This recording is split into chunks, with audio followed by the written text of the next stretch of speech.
Saudações, eu não quero celular. Meu nome é Murilo e eu quero distrair a loja. Às vezes a gente vê na literatura ocultista sobre a divisão dos corpos, a divisão dos chakras, enfim.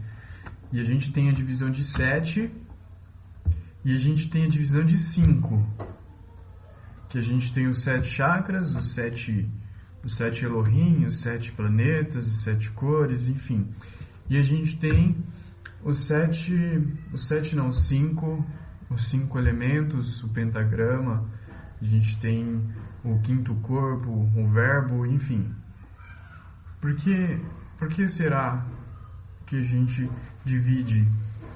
A gente divide em 7 e em 5. Por que essas numerações? Eu consegui criar um esquema mental interessante aqui. Sempre tentar reinterpretar, tentar entender, observar de ângulos diferentes. Sempre olhando de ângulos distintos para conseguir entender melhor como funcionam as coisas. E eu consegui criar um esquema mental legal. Não a crença cega, porque a crença cega, ela cega.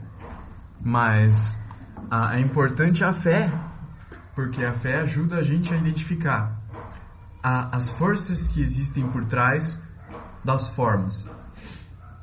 Então, como no Yin Yang, então a gente pode dividir a realidade de duas maneiras. A gente pode dividir, assim como Platão disse, no mundo das ideias, que é o mundo inteligível, e o mundo das formas, o mundo da manifestação, o mundo material, sensível. E a gente pode chamar esse mundo das ideias como um mundo abstrato. É um mundo espiritual. Diferente do que muitas culturas pregam, essas forças, elas não têm forma. Não existe forma nesse campo superior que é chamado de mundo espiritual. Porque esse campo, ele se resume em um campo das causas, certo? É um campo que causa o campo inferior, que é o campo das manifestações. Então, o campo superior, que é a causa, ele não tem formas, porque tudo que ele é a força em fluxo. São as forças ocultas em movimento. E tudo isso compõe o mundo espiritual. Essas forças, elas são conscientes, só que elas também são inconscientes, porque ela é uma mescla de tudo isso. Ela ganha consciência a partir do momento em que ela causa. Porque no momento em que ela é a própria causa, quando não existem sombras, não existem efeitos, então ela não consegue enxergar a si mesma. E é por isso que entra o mito de Narciso. Por que o mito de Narciso?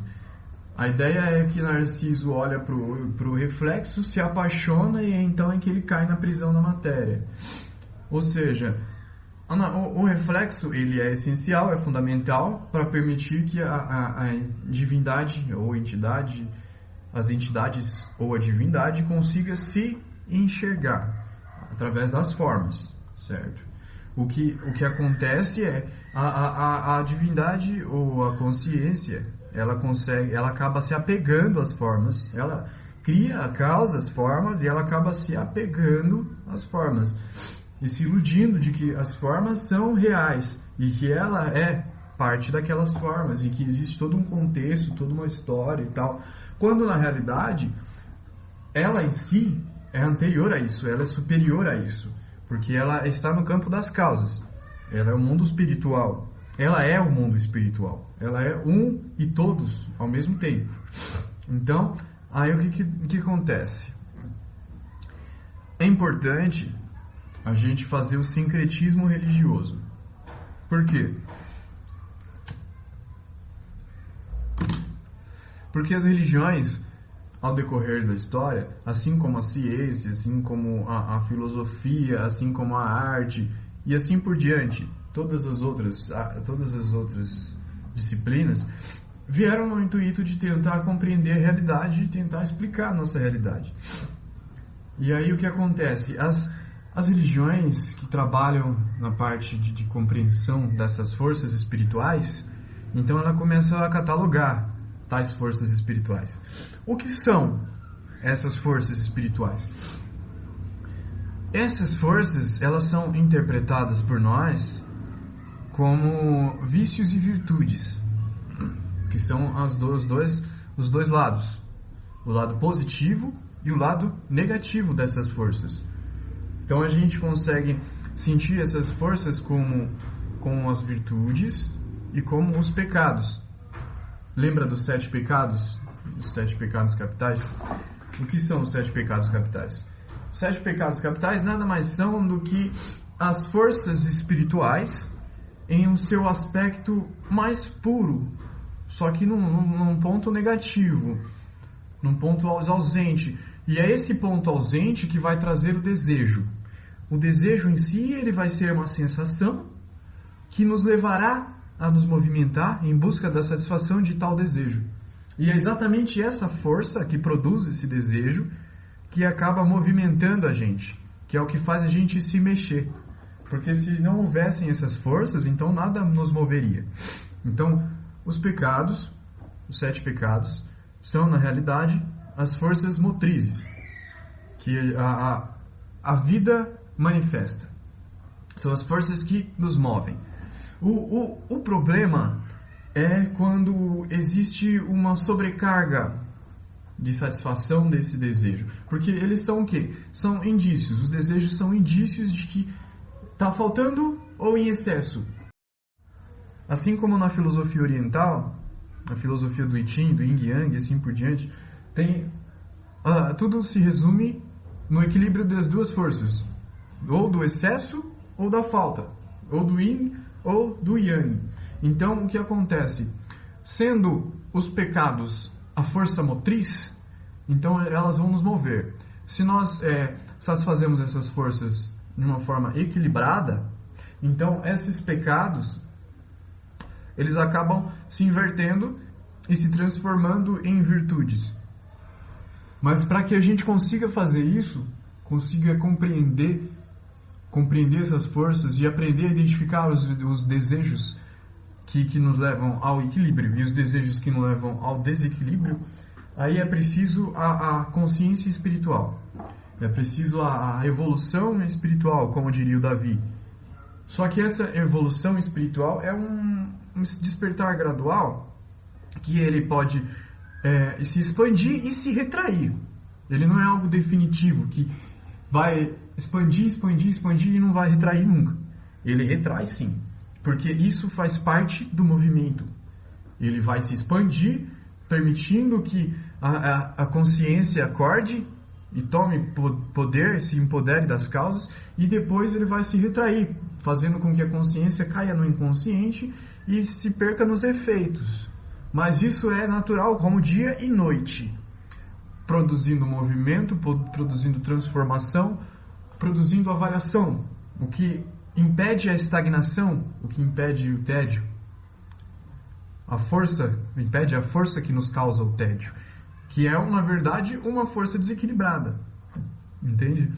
Aí entra aquela questão. Os 7 pecados são 7 sensações. 7 sensações que nos impulsionam. Não devemos interpretar os pecados como algo ruim, como algo do mal. Porque eles só são maus quando eles estão desarmônicos, que na verdade não é maldade, mas sim o desequilíbrio das forças espirituais. Para que a gente consiga superar essas forças espirituais, é preciso que a gente consiga ter uma consciência sobre a matéria. O que é uma consciência sobre a matéria? Voltando lá naquela questão dos dois mundos, em que existe o mundo inteligível e o mundo sensível, o mundo espiritual e o mundo material. O mundo espiritual é o que dizem que são os mundos acima do chakra cardíaco, que são os mundos superiores, o mundo superior, que são as dimensões superiores, enfim. Essas dimensões superiores costumam chamar de planos de chakras superiores e que são uma tríade, certo? São a trindade. Os 3 chakras superiores são elementos que impulsionam, que trazem as três polaridades dessa força causal espiritual. Essa força que o sânscrito chama de Akasha, que a gente conhece como éter, é a energia substancial conhecida como Deus, o que chamam de Deus. Essa energia, ela está no mundo superior às formas, então ela não possui formas. Ela é pura energia em fluxo. Ela não é nem boa e nem má. Ela é o que é. Ela é vontade pura. Ela é potência pura. E essa potência, ela segue um movimento, segue um fluxo. E esse fluxo, ele tem as suas polaridades. Dependendo do ângulo que você observa essa energia. Se você observa ela em sentido contrário ao seu fluxo, então você a percebe de uma forma positiva. Se você observa de uma forma favorável ao seu fluxo, então você percebe ela de uma forma negativa. Uma você percebe ela vindo e outra você percebe ela indo embora. E existe também uma terceira polaridade, que é uma polaridade neutra, que permite com que você sinta essa intensidade harmônica, contínua, sem picos e sem decaimentos. Talvez até possa haver picos, porém sempre em um ritmo harmônico, permitindo a neutralidade. Só que quando existem os picos, isso significa que a neutralidade ela já está pendendo para os polos positivos e negativos. Por isso, o tetragramaton, que seria o segredo universal, ele tem 5 aspectos. Por quê? Começa com um aspecto superior, que é o Akasha, o éter, a energia divina. Essa energia, ela tem as 3 polaridades: positivo, negativo e neutro. Aí a gente faz o sincretismo religioso com todas as religiões. A gente vai perceber que todas as religiões têm um aspecto trino. Não só as religiões, como também a ciência. Ela tem a sua santidade átomo, que tem os prótons, elétrons e nêutrons. Força positiva, negativa e neutra. É a mesma coisa. Todos os seres que têm forma, nome, aspecto, qualidade e assim por diante, já são formas criadas no mundo inferior. Independente de ser um reptiliano, independente de ser um ser humano, um animal, uma planta, um mineral, tudo isso, desde o anjo até o demônio, estão nesse mundo inferior das formas, que são uma consequência dessas forças superiores, que na verdade é uma força só em fluxo, porém observada de formas distintas, observada por ângulos distintos, por 3 ângulos distintos. Aí o que acontece? A mescla, a combinação desses três aspectos criam quatro combinações diferentes. Essas 4 combinações diferentes são: uma delas é o positivo com o negativo, a outra é o positivo com o neutro, a outra o neutro com o negativo e a quarta o positivo com o neutro com o negativo. Então nós temos aí 4 combinações distintas dessas 3 perspectivas que nós podemos ter dessa força una, que é o Akasha, que é o éter. E aí o que acontece? Por meio dessas quatro combinações, a gente tira daí os 4 elementos, que são a mesma energia, porém em níveis de concentração diferentes, em níveis de densidade distintos. E aí nós temos então os blocos de toda a realidade. Nós temos o fogo, a terra, a ar e a água, que são 4 formas distintas dessa força, que movimenta todas as formas, que dá todas as formas. O que acontece? A humanidade está presa nas ilusões da mente, nas ilusões das criações mentais. Por quê? Porque ela consegue sentir as forças espirituais, identificar essas energias, assim como as religiões fizeram. O problema é que elas acabam se perdendo nas interpretações que elas fazem sobre tais forças, que elas acabam criando formas, personificando tais formas, assim como as religiões fazem. As religiões do início não fizeram isso na intenção de iludir, fizeram isso na intenção de educar. Por quê? Porque as formas facilitariam a compreensão das qualidades que essas forças produzem. Então facilitaria a catalogagem de tais forças, de tais qualidades dessa força, para que facilitasse a compreensão dessa força. O que acontece é que a mente ela acaba se apegando às formas, mais às formas, às imagens, do que a força em si. A força ela é sentida como sensação, como emoções, como impulsos, como tendências, como variações emocionais, variações energéticas, assim por diante.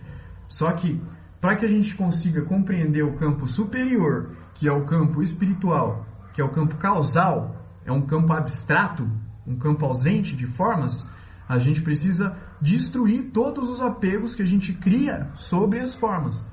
Isso se refere de forma literal a todo o mundo físico. Tudo que existe, desde memórias até as observações que nós temos, porque as próprias observações que nós temos aqui no presente são formas que o nosso cérebro cria. Então já são passados, já são memórias que estão sendo construídas em momento presente. No momento presente, a mente cria todas as formas. E aí ela acaba criando todo o passado e todo o futuro a partir do momento presente. Então, aprendendo a destruir essas formas, aprendendo a desapegar dessas formas, a gente aprende a observar as forças que existem por trás dessas formas, as energias que estão por trás. Por exemplo, Thor e Loki. Nós temos uma força que mantém, que protege, que é a força de Thor, por exemplo, e tem a força de Loki, que é uma força destrutiva. Então nós temos a compaixão, por exemplo, que é uma força que mantém, uma força que cuida, e a força destrutiva, que é o ódio, a raiva, a vingança e assim por diante. Então, o problema é que a gente recebe a influência de tais forças, a gente sente tais impulsos, tais tendências, e a nossa mente acaba construindo imagens sobre o que poderia ser responsável por tais forças. Porque ao invés de se apoderar de tais forças e dominá-las, controlá-las e direcioná-las de forma consciente, o ego ele se sente vitimizado por elas. Ele se sente influenciado. Isso é natural, porque ele está sendo empurrado, porque ele é um próprio efeito disso. E quando ele consegue se libertar dos apegos às formas, às ideias, às imagens, às personificações, então ele consegue entender que na verdade ele não é afetado, ele não sofre uma consequência, mas sim que ele pode perceber o campo causal, ele pode aprender a ter consciência de tais impulsos, ter consciência de tais tendências e aprender a direcioná-las de forma consciente. Seria a única maneira da consciência se sobrepor aos elementos físicos e conseguir dominá-los de forma consciente através do quinto elemento. Eu dei uma resumida aí para a gente ter uma base, mais ou menos, das formas, das ideias que eu consegui organizar. Mas isso aí a gente vai trabalhar mais detalhadamente, aos poucos, vai tentar compreender, fazer um sincretismo entre as formas, os personagens que são os orixás, os aliens, os santos, os anjos, assim por diante. Todas essas formas mentais que são percebidas no campo astral pela consciência, a gente aprender a enxergar as forças espirituais que estão por trás delas, para a gente conseguir sintetizar essas forças e conseguir sobrepor a consciência em relação a elas, para que a consciência consiga ter autonomia na matéria, para que ela consiga se movimentar, construir e se transformar de maneira autônoma, livre no mundo material. Mas a mistura do preto e o branco